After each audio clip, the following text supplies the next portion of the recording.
Kabar Putri Chandrawati kini alami masalah kesehatan jiwa, keterangannya tak bisa dipercaya lagi.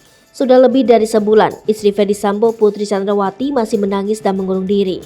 Ia masih satu kali muncul di depan publik saat menjenguk Ferdy Sambo yang ditahan di Makobrimob saat ditetapkan sebagai tersangka pembunuhan berencana terhadap Brigadir Yosua. Putri memberikan keterangan di depan awak media sambil menangis.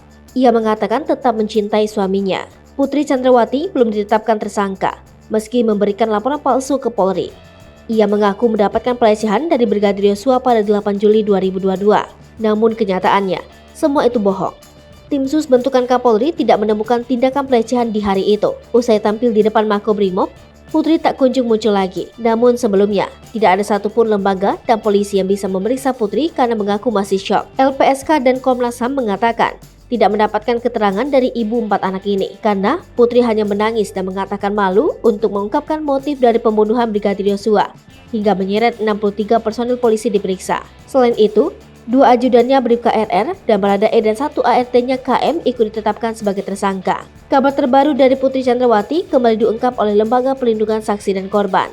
LPSK menyatakan ada melihat tanda dan gejala masalah kesehatan jiwa yang dialami oleh Putri Chandrawati. Hal itu didasari atas hasil pemeriksaan medis psikiatri serta tim psikologis oleh LPSK pada Selasa 9 Agustus 2022 lalu.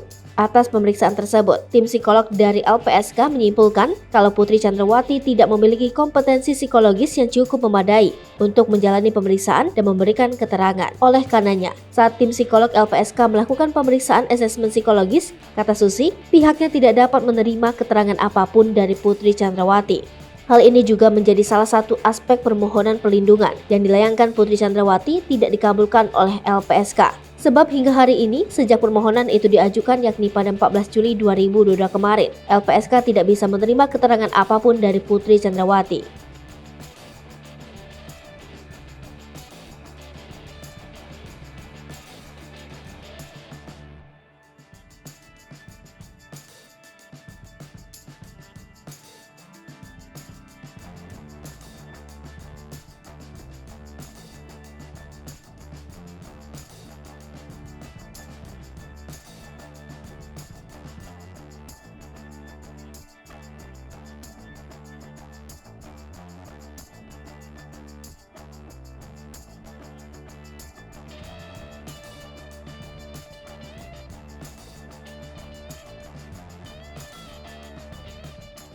Hai pemirsa Sri Popo TV, jangan lupa komen, like, dan subscribe, serta tonton terus berita-berita terupdate lainnya